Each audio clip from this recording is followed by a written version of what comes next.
Hi everybody, this is Dr. Sherry Johnson. I tried to connect earlier. I think we're having a little bit of trouble, but today we're doing our live Q&A concerning gut health, and this is my first time to do a live Facebook event, so I hope I'm doing it correctly.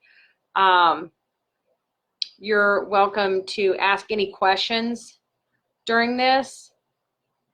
And I know we don't start till 7, so I'm just going to give a little bit of chance for everybody to show up.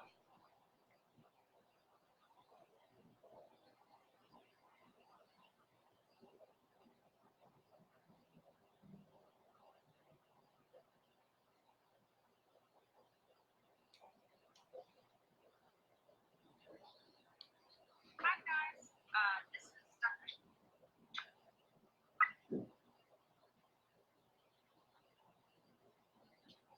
All right.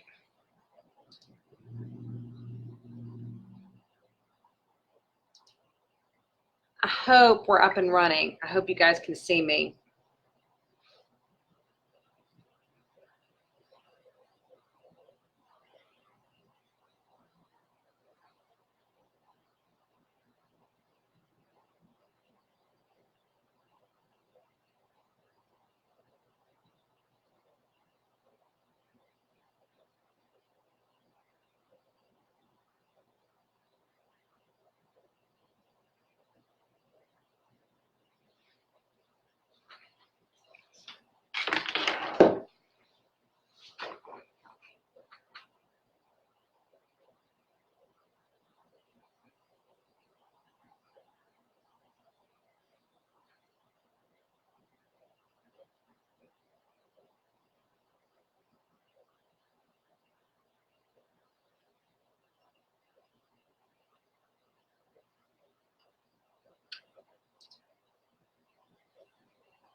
Okay guys, I'm going to try one more time and see if this works, but today is about digestion. You are welcome to message me because I have my phone with me just in case.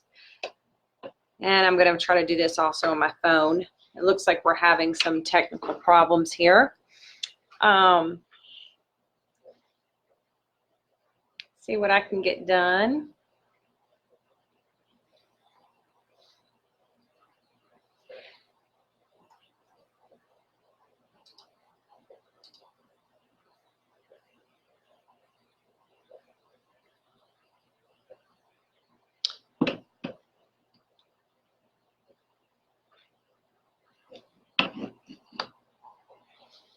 Try it one more time.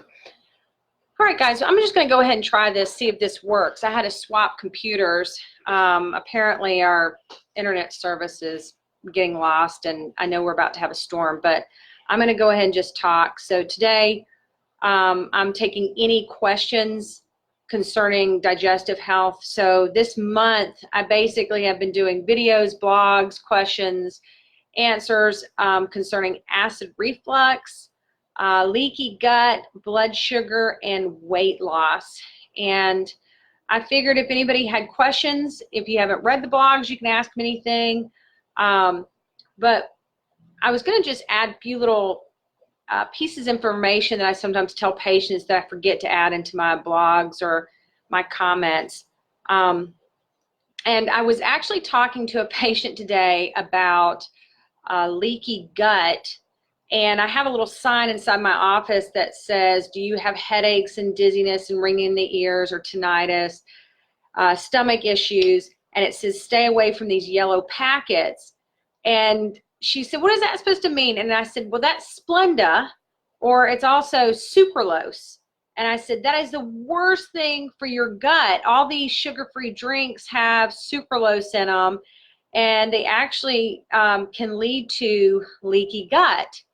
And when leaky gut happens, what's happening is there is these little, something called tight junctions. There's these little alleyways in our gut system that allows good nutrition to come in and keep kind of the bad stuff out. And that sucralose, or that Splenda that everybody likes to cook in or put in their drinks, actually erodes that little tight junction, and it makes it wider. And when it makes it wider, it allows bad guys to come in from the digestive system into the blood system. And when that happens, we have an inflammatory process. So now you have these bad guys that were supposed to be contained in the gut and go out through the large intestines into our feces, is now circulating through our blood system. And when it does that, it starts causing inflammation in other areas, and that's how people are getting headaches and dizziness and ringing in the ears, because that will actually pass through something we call the blood-brain barrier, and it's a film that protects the brain so really bad guys don't come in. And unfortunately, there's a lot of chemicals that are getting in, and that's what's also causing dementia, ADD, ADHD. Actually, they're correlated with bipolar disorders, schizophrenia, psychiatric disorders. So I try to tell everybody it really does start in the gut, and let's try to stay away from those things that break the gut lining down. So I always like to start with talking about from the mouth all the way down to the colon. And I was telling another parent today that had a child, and they were talking about testing and school and things like that. And I said, did you know that they had already proven that if students had chewed gum during or before taking their ACTs, their points had almost doubled. They were higher in points. And that's because the chewing process stimulates the brain and the neuroreceptors in the brain. And so some schools now, even my daughter's school, they encouraged before they took their test to chew gum. All right, so we're going to start from the mouth and explain why it's important that we chew our food thoroughly. And the reason why is there's these chemicals inside our mouth called IgA factors. They're our first line of defense, and they're what protects our digestive system and protects from the bad guys. And also there's enzymes in there in our mouth that kills the first set of bacteria that comes in. And so when you chew, it stimulates those enzymes and those factors, but also it sends a signal to the brain that's telling the rest of the body, hey guys, get ready. I'm about to send something down here, and you need to be prepared that there's going to probably be some germs and parasites. So get your immune system up and be prepared to digest this food. So I can't encourage enough for people to please chew your food. I just watched my husband eat a hamburger, and I swear he ate it in 3 bites, and I don't think he chewed anything. And I said, you know, that's why you kind of have gut problems, because you're not really letting your brain catch up with what you're eating. And that's unfortunate in today's society. We eat too fast and too quick and in a hurry. I'm victim for that as well. We only have so much for lunch, and it's really causing us to have health issues because our digestive system's not designed to break down large chunks of food like that. And so that's why I encourage chewing. Now, when we finish our food, it should be almost pretty much pulverized, and it goes down the esophagus, and it gets down into our stomach area. That's our next gut lining. And I always tell people it's called the perfect triad, because your stomach, your pancreas, and your gallbladder all work together as a team. And so I'm going to make it really simple, but basically your stomach produces acid, hydrochloric acid, and it's designed to break down proteins. Your pancreas produces enzymes, and it's designed to break down carbohydrates. I just had a discussion with another person, and I realized I've used the word sugars all the time. Sugar, sugar, blood sugar, and we kind of misinterpret it, and everybody has their own definition of what sugar is. Some people think of it as pastries or literally white sugar that you put in iced tea. Other people have learned that sometimes sugar's indicating carbs, and when they think of carbs, they think of breads and pastas and rice and popcorn. But I think a lot of people forget that fruit and dairy have sugars in it as well as grains. And so I kind of said, look, here's the best way I can explain it. If the word that you see on the back of a box or carton has the letters O, S, E at the end, that is basically the word for sugar. So lactose, that everybody, I'm lactose intolerant. Everybody knows lactose is milk, but what that means is you cannot break down the milk sugar. And so that is somebody who does not have enough pancreatic enzymes that is able to break down milk sugar. Fructose is fruit sugar. Maltose is grain sugar. So that's how that works. So I always say, look, if you're trying to stay away from sugars, number one, don't buy anything boxed. It's going to have that in there, or pretty much canned. But always look in the back and look for how many OSEs at the end of the words are in there, and that tells you how much sugar is really in that box. And then you have the gallbladder. And the gallbladders got the bile salts, and what they're designed to do is break down fats and some proteins as well. And the gallbladder is really, really important. And I know some people have had their gallbladder removed, and I'm kind of a no-no on doing that. I think that's horrible to remove the gallbladder. I think it has a purpose.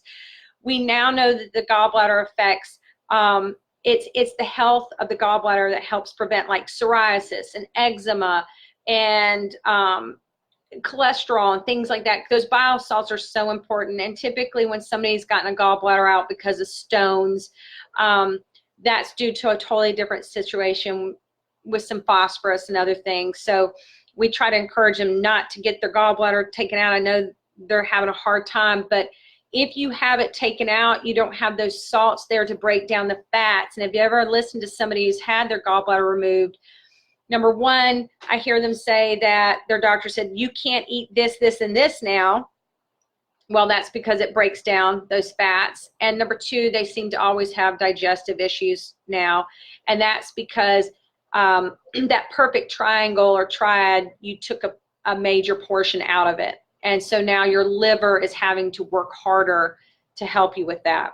So when you chew your food, those sugars, those fats, and those proteins go down into that area, and they need to break them down.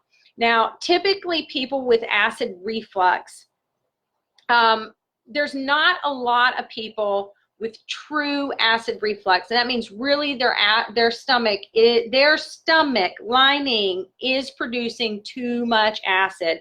I think it's about 3%, but we're prescribing proton pump inhibitors like crazy for people with acid reflux without actually testing it.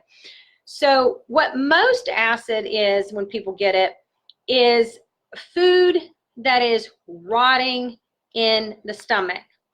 And usually it's going to be a protein. So that is a hydrochloric problem, and your stomach is not producing enough acid to break down that protein to turn it into liquid, because it needs to turn into liquid to get down the next tube. And what happens is, I always like to use steak as an analogy because it's a good visual for me. And I think of somebody eating a chunk of steak, just swallowing it.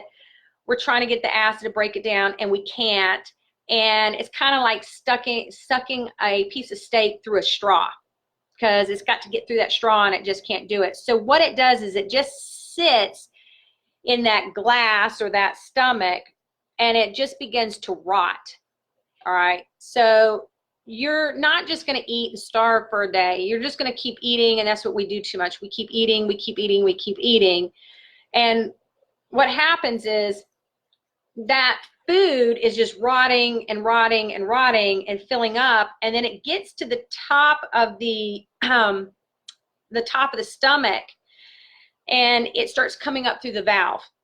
And that's what most people's acid reflux is rotting food, which turns acidic. And as I said before, if you get that putrid smell, like the smell of garbage coming up, that's what that is. And so a little really neat quick test that we do is we just tell people, okay, before you eat or when you get this, we want you to take some apple cider vinegar. See if this seems to help. If somebody comes back and says, my gosh, that apple cider vinegar really works, we know that it's rotting food. If you come back and you say, that apple cider vinegar just burns my stomach, then we know you actually are producing too much acid. Your stomach, your actual stomach is producing too much, and that's typically due to a bacterial type infection, maybe like an H. pylori, and we have to treat it that way. If a patient comes in and says, I'm lactose intolerant, or I can't have this, or when I eat certain foods other than proteins, like fruits or vegetables or something, I get that kind of burning sensation in the stomach sometimes, or I feel sick or nauseous, and that one we know sometimes that it's the pancreas. And so we're missing the enzyme in that because it's not helping out digesting the food in that stomach. Because remember, I said they all three work together.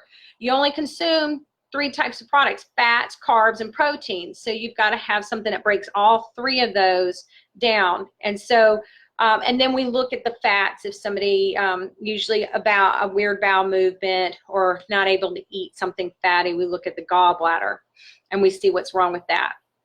So those are your kind of your acid reflux and your next level of digestion. Now, I was trying to do the analogy of drinking a steak through a straw, and that's kind of what your small intestines are like. Your small intestines are like a straw. It's a thin tube. They're wound up in your stomach. They're actually very, very long, and there's a lot of small intestine. But the small intestine is where we call that our second brain. It actually has its own nervous system. It is 70% of the immune system comes from that small intestine. And they're finding out that really pretty much the small intestine, this is the digestion part that we're talking about, controls a lot more processes than we originally thought. Or actually, I'm not going to say that. They actually, even in the 1700s, they said your stomach is your main housing that determines your health. And then as modern history has come by, we poo-pooed it, thinking that was ridiculous, finding out that it was, now we're back to realizing that's true. And they have already seen correlations of bad gut, bad small intestine, bad absorption causing rheumatoid arthritis, diabetes, cancer, Alzheimer's, things other than digestion, really inflammation. And inflammation is the key thing for cardiovascular disease, which that will be our next seminar coming up, is about cardiovascular disease. So we always like to start with the gut first, because that's why when somebody has cardiovascular disease, we like to clean that up. And this is why. So I already said 70% of your immune system comes from the digestive system. The small intestines is going to be your first, I'm going to say your second line of defense. It has a great abundance of those IgA factors that I had mentioned that were in your mouth. They actually are all the way down the tubes, and these guys are going to be your first fighters. They're going to be the ones that try to stop all the bad guys from coming in, and we really need to support those more. If you don't have enough, and what kills them are medications, bad foods, and when I say bad foods, I'm also talking about, we're having a problem nowadays with glycophosphates in our food, is destroying the gut lining, and it's becoming a big problem. And you've probably seen the lawsuits and everything, but that's what that's about. And so those are going to stop those germs and those bacteria from getting into your blood system. All right, so your small intestines have all these little microvilli, and I like the way a guy explained it one time. It kind of reminds me of like carpet, like shag carpet. It's all loose, and it's designed to kind of keep the bad guys from leaking in to the blood system, but allow the good stuff to come through. And this is where we get a lot of our vitamins and nutrients. All right, now I'm going to use the steak again, and I'm going to use, vegetables. If you're not breaking them down into a juice, you can't suck it through the straw. That means if it's not broken down in the stomach with the pancreas and the gallbladder working together, it can't get down into that small intestine. And if it can't get down that small intestine, that juice is what has all the good vitamins and the nutrients and the things that keep you healthy. And so if it's just chunks of steak and chunks of broccoli going through this tube, you're not going to absorb a lot of it. Okay, so this goes down to the chewing and making sure your stomach, your pancreas, and your gallbladder are working. So let's say all that works and it gets absorbed in and it gets into the small intestines. Now we have to make sure that these vitamin nutrients can get in the blood system, and that's where the lining is important. So everybody that comes in my office tells me they take a probiotic, and I'm so happy that you take a probiotic, and I'm so happy that you take a prebiotic. You've got to have good health care. You've got to have good bacteria, because that helps break down those foods and get the nutrients that we need out. The problem that people are missing is you can take all the probiotics in the world, but if your gut lining, the actual lining, the straw, if it's broken down and deteriorated, it doesn't matter how much you suck on the straw, nothing's going to come through, okay, because it's just broken down.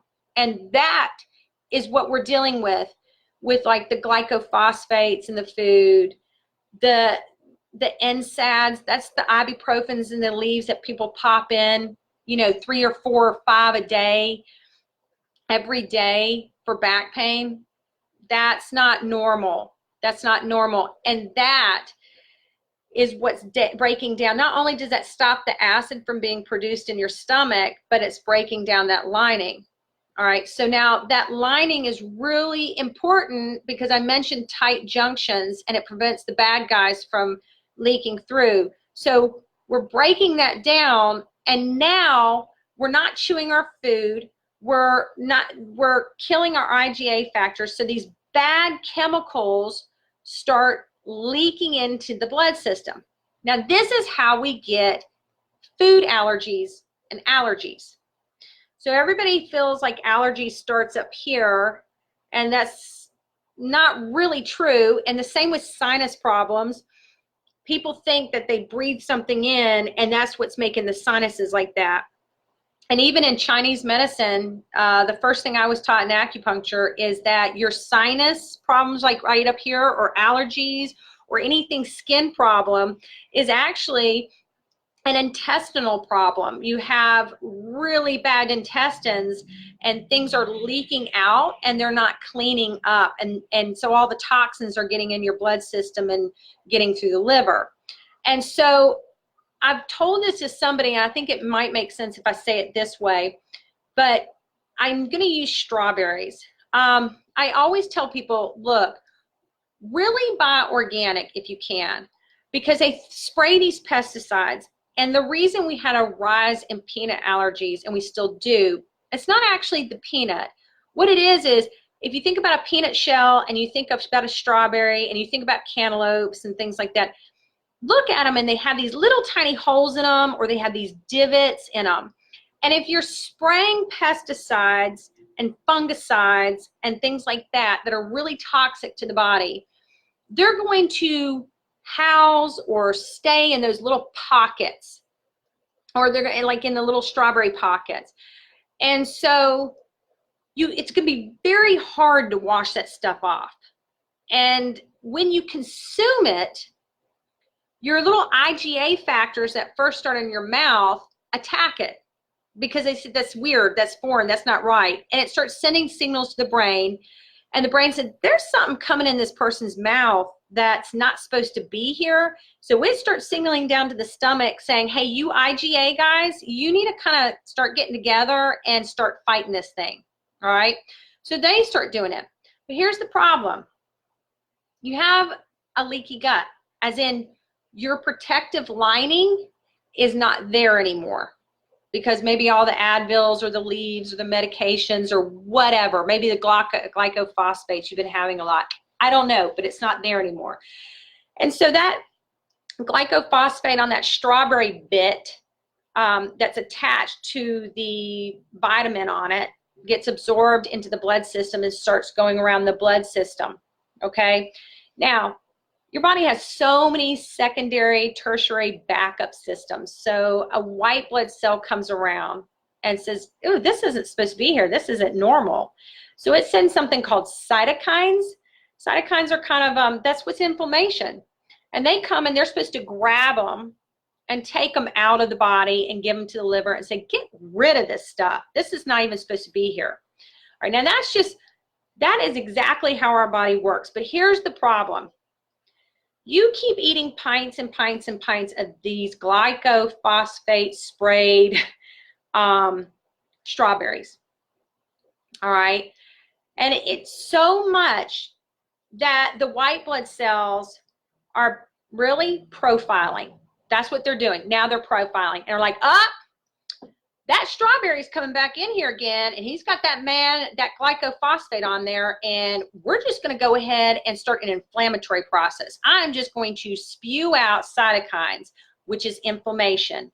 So what are rashes? Rashes are inflammation. This is why when somebody says, I eat a strawberry and my throat closes up, or I begin to get a rash, the body's smarter than you think. It's doing that on purpose because it's already profiled that that strawberry is dangerous. Got it? That's why it's really important that we start eating more organic. And they figured this out with peanuts. And I do understand people have peanut allergy and they don't want the kids with peanuts. And I understand their throat closes up, but you've got to understand the process of it. And what they're trying to do is they've even told people, you're going to have to rebuild your immune system and slowly introduce the peanut. But here's the catcher though, guys. It would be a peanut or a strawberry or something that has not been treated with a fungicide or a pesticide or something that is not natural to the body. Okay, that's why you're having a reaction. Eggs are the same way. I've seen it in so many allergies with children. So what we have to do is pretty much rebuild the immune system and baby steps introduce. But that's supposed to be the new protocol now, and that's the reasoning why. Okay, do you see now why the small intestines are so important?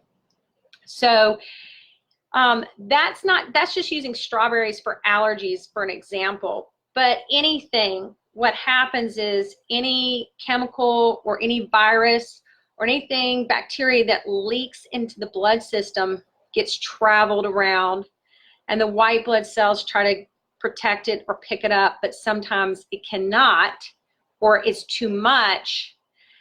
And then these chemicals get deposited into our organs and our joints. And this is where we start getting the fibromyalgias, the achy joints, the blood sugar problems, the fat problems, things like that.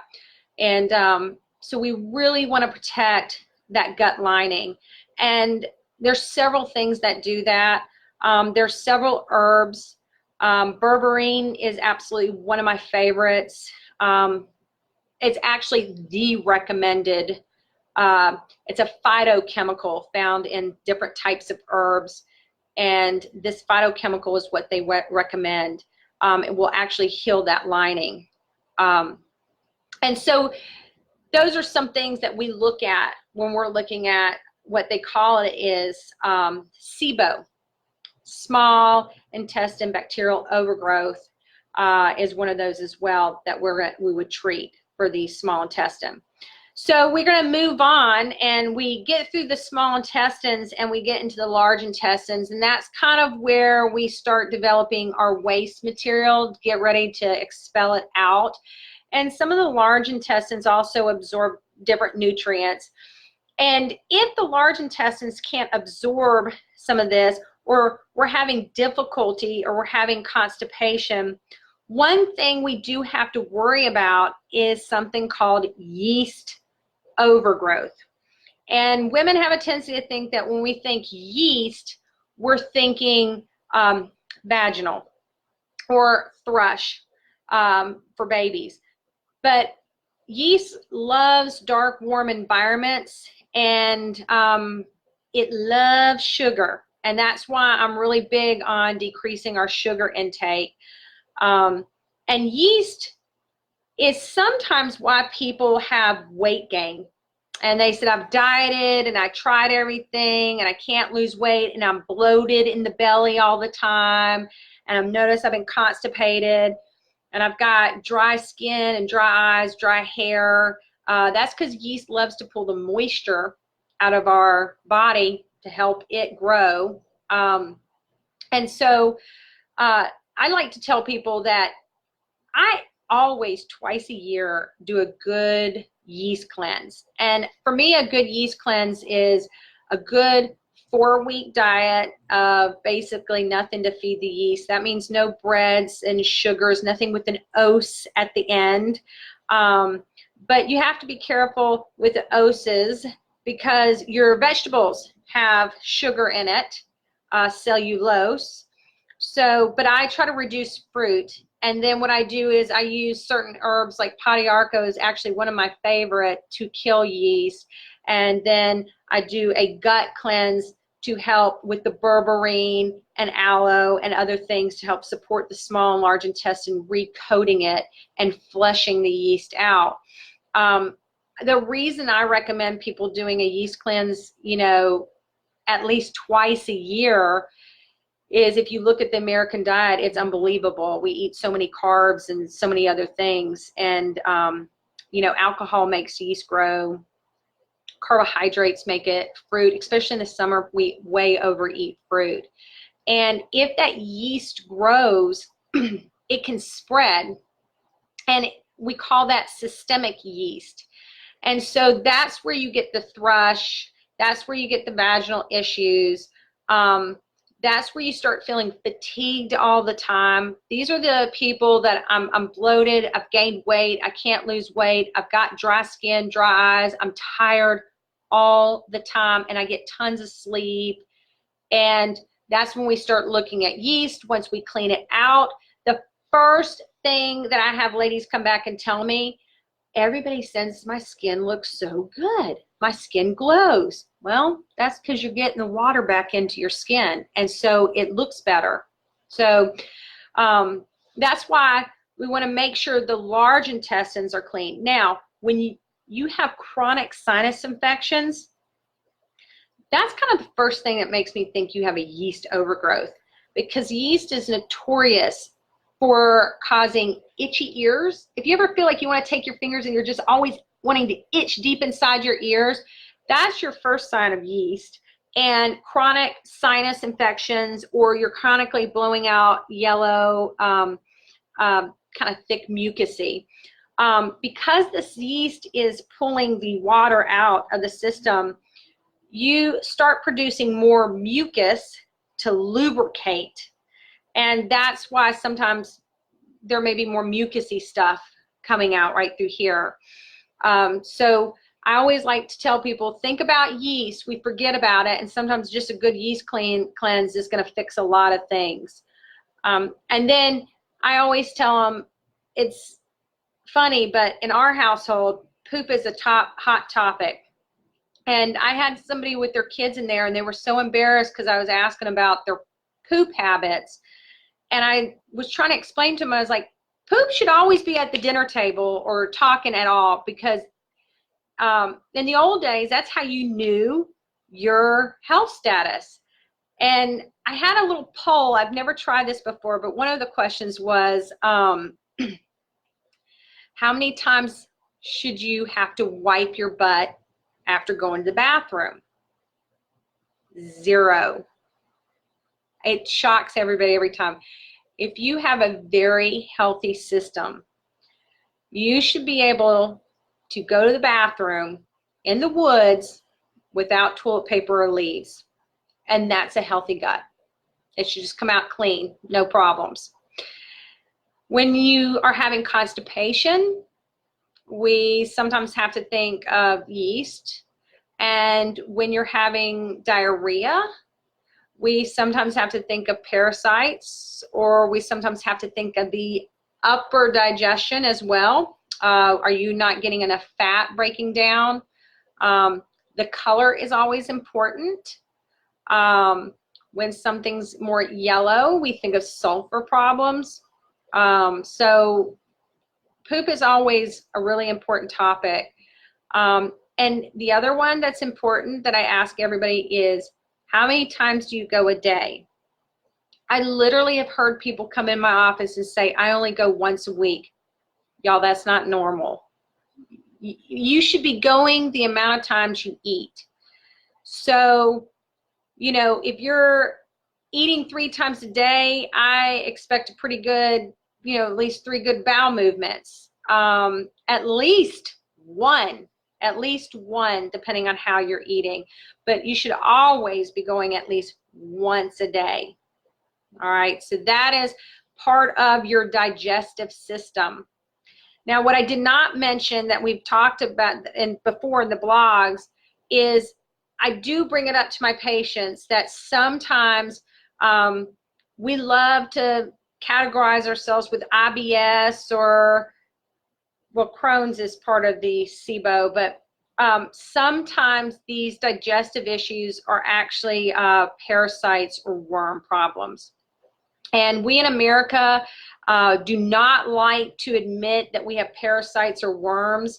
I've done so many third world country mission trips, and I do remember one that I went with a group of doctors.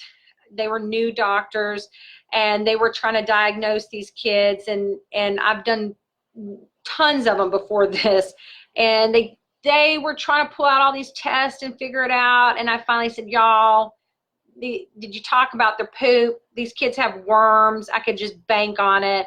And they tested them, and the kids had worms. That was what the problem was. And we see it more in third world countries for hygiene, but actually we see it a lot here because of the sushis.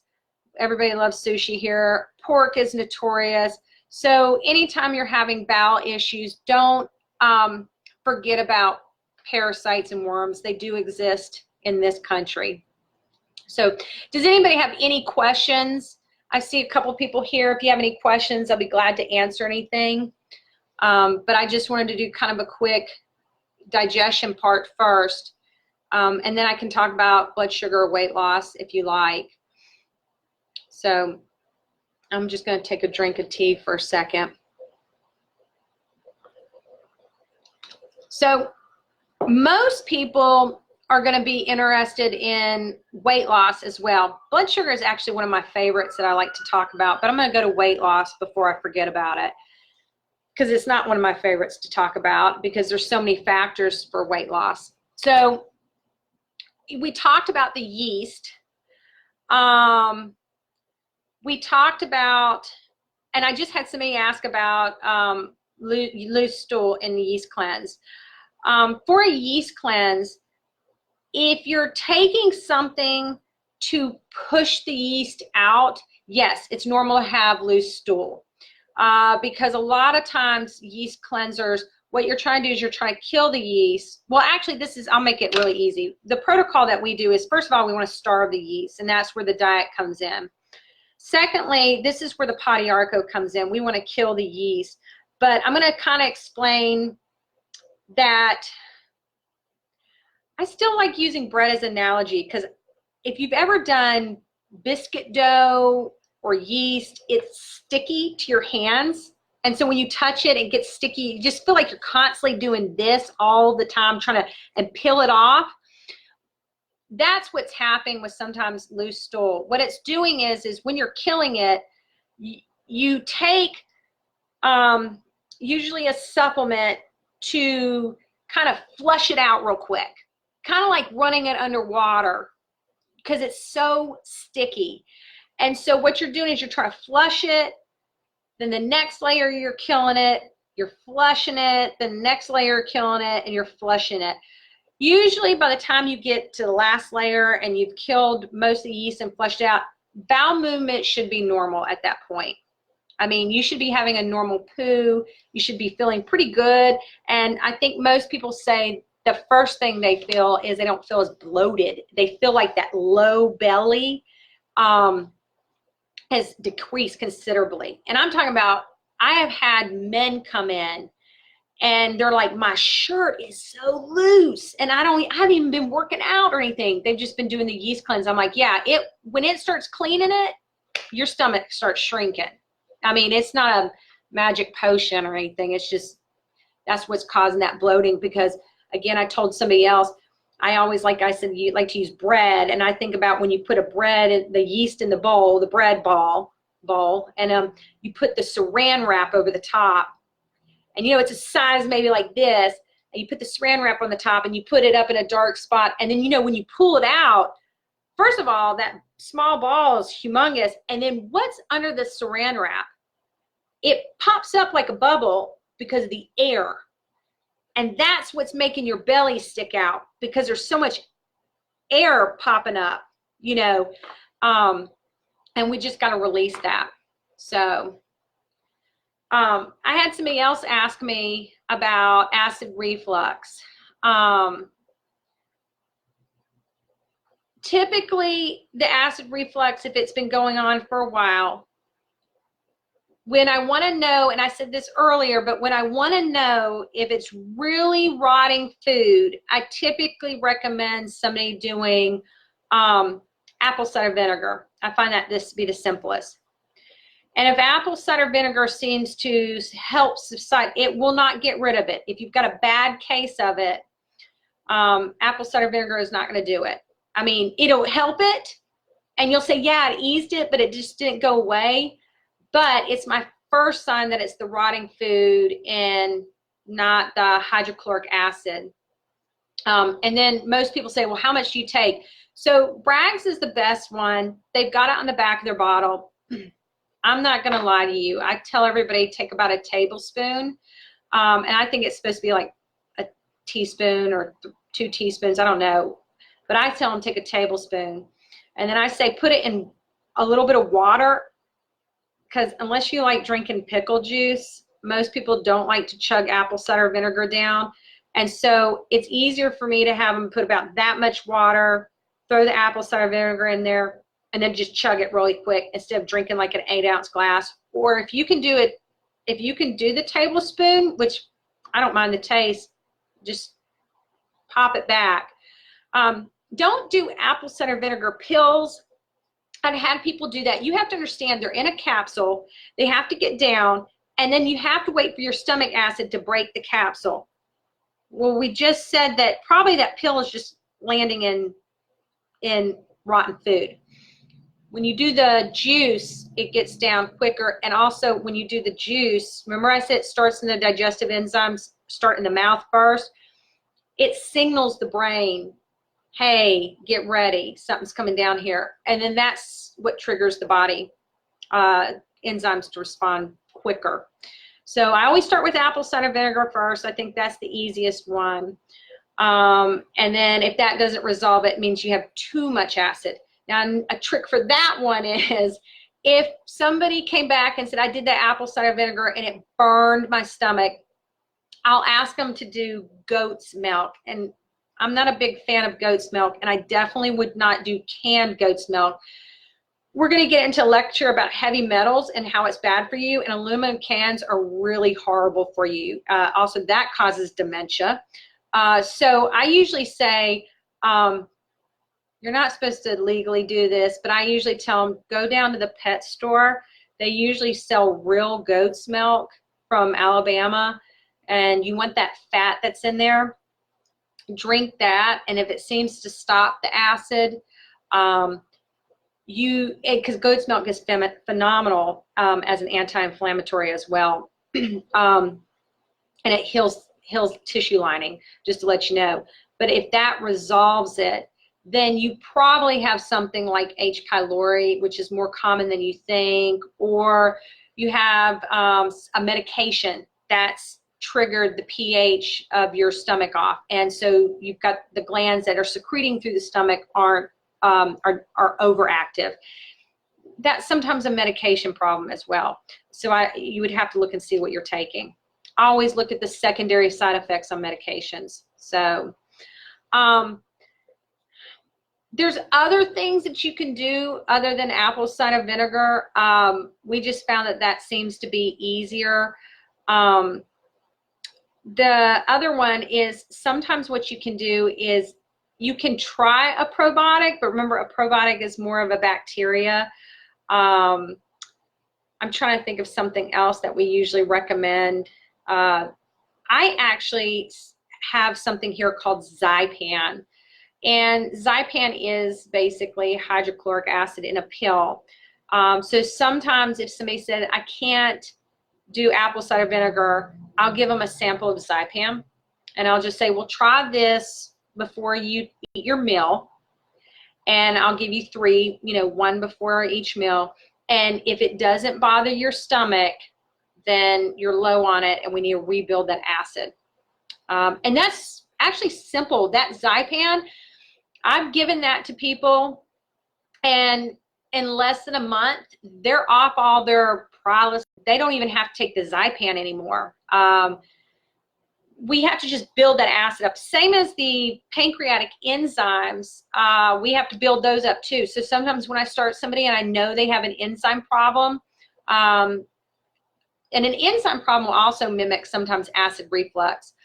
I'll give them the enzymes and say, let's just take these until we get them up, get off of whatever's maybe possibly reducing your enzyme production, and then in like less than 3 weeks, they're fine. I've actually had lactose intolerant patients that about a month to 3 months, depending on the person and how bad they were.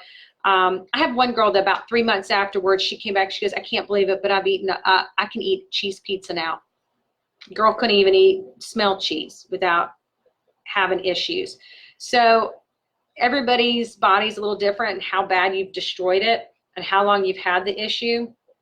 So just remember that. Just because Betty Jo took something and she was cured in 2 weeks, the longer you have it, you might take 3 months. And we always, in a safety, tell people when you're trying to rebuild the gut or rebuild the digestion, always just in your head naturally think 3 months. Same with hormones, which we'll be doing a hormone discussion too. When someone has an estrogen dominance or their cycle's off or something like that, they want it like done in a month, and it doesn't work like that. It sometimes takes about 3 months for the body to get everything back in kilter and start producing things on their own. So is there any other questions anybody has that I can answer? And if you're interested in the weight loss or blood sugar, I'll be glad to answer that. I find that most of the time, a lot of the small intestine, besides like the foods and the glycophosphates and things like that, actually the issue is coming from the gallbladder, the pancreas, and the stomach, and something interfering with that. And just there's so many factors, and I can't help it. But I do say medication, but even starting children on Tylenol, when children have fevers, I tell parents, please don't give them that Tylenol. First of all, the World Health said stop giving it to them. It's horrible. And fevers are designed to happen for children. It's what builds their immune system. But I will give you a trick. When a child has a fever, you're better off giving something called calcium lactate. It's what the body craves to reduce fevers. And I actually had somebody who came in today that said, you know, every time I know when I'm going to get sick because I get these muscle cramps or these neck pains or muscles. And I had to explain to her, I said, that's because your body's pulling the calcium out of your muscles because you don't have enough of it to lower your fever, to help your immune system, and it also calms your adrenal glands down. Just a little thought that you might want to know. So this is where minerals come important. Now, why don't you have enough calcium? I have to think, do you eat vegetables? Majority of your calcium does come from your green leafy vegetables, your calcium, magnesium. Yeah, I eat tons of it. Okay, now we got a leaky gut problem because somehow you're not absorbing those minerals. And that's what we're finding out, is that you could take a pill all day long, but if you're not absorbing it because of the leaky gut or because your stomach's not breaking down those pills, then it's just being pooped out. And that's kind of what's happening in people, where they think they're eating healthy, but you're just not absorbing it, unfortunately. So, so that was on another topic where I do that. I think about patients and conversations. I was going to bring up weight loss too, because we talked about yeast, and that was one of the weight loss problems. And the other one that I think is really, really important is liver detox. And do you remember how I said that the gallbladder, if you don't have a gallbladder, the liver has to work harder? All right, so this is for somebody who doesn't have a gallbladder or has digestion issues. The liver actually makes bile and it puts it in the gallbladder. So it's doing a job, but the liver is your #1 detoxer too. All right, so when you have this leaky gut and you eat this strawberry that has these poisons on it and it's going through the blood system, and those cytokines come out, which is your inflammation, and they're trying to eat it up and do something with it. Every single toxin that you absorb through your digestive system has to go through the liver, because your liver takes all those toxins and it bundles it up in a nice package. And then guess what it does? It pushes it out towards your kidneys to be pee-peed out, or pushes it out to the colon to be poo-pooed out. Or one of your largest detox organs is your skin. That's where the rashes also come through. So if your liver is not clean and you're leaking the stuff through your gut into your blood system, and your liver can't package this stuff up quick enough and get it out, and you're not pooping because you think it's normal to poop once a week, it's just recirculating through the body. All right. Now remember, I said the body's pretty darn smart. It's got so many backup systems. It's unbelievable. And one of its backup systems is fat. And so our fat, especially in women, stores excess toxins or chemicals or hormones. So when women are getting fat and they can't figure out why they're getting fat, and then they're telling me that they're exercising and they're dieting and they've done everything, you know, one of the things I ask them is, what did I say was the most important topic? Poop. I always ask them, are you pooping, #1? And then I always look at the liver. And I hope that makes sense to you guys, that if the liver is just inundated with toxins, it can only package up so much and take it out. And if your digestive system, first of all, aren't blocking those toxins, it's overrunning the liver. If you're not pooping them and getting them out, it's backing it back up in the liver. You know, if you can't function without cleaning them out. Now, again, this is going to be further topics, but this is where heavy metal toxicity comes in. This is where chemicals in our clothing and our foods and our environment and plastic bottles, those are where that's going to come in. And this is what's going to lead to a lot of women's health issues. But I usually tell most of my women, when you're trying to lose weight, let's change the diet, number one, to things that don't feed yeast. That would be the blood sugar diet that I had talked in my blog, and things that support the gut and things that help you go to the bathroom. And let's start cleaning the liver out. And you can start really simple right now, and a lot of it you can do with diet. But if you do not know this, the best thing to start cleaning the liver out is eating more cruciferous vegetables. Okay, so cruciferous vegetables are your broccolis, your cauliflowers, your Brussels sprouts, your kales. Those are phenomenal vegetables that help clean your liver out and support them. Now, here's a trick though. I've had people say, I can't do Brussels sprouts, or I can't do broccoli, or I can't do any of this. It makes me feel bloated. All right, now what did I tell you? Vegetables have some type of sugar in it, like a cellulose. So if you can't do that, what's probably the problem then? You probably don't have pancreatic enzymes to break it down. So now we're back to square one. We've got to get your enzymes built up to break down those foods to help clean out the liver to process through. So I usually recommend, funny enough, somebody asked, do you recommend yeast cleanse or a liver detox first, or you do them at the same time? Funny enough, the way I figure this out is, if somebody's talking about weight gain and bloated all the time, I will usually say just go ahead and do a yeast cleanse, okay?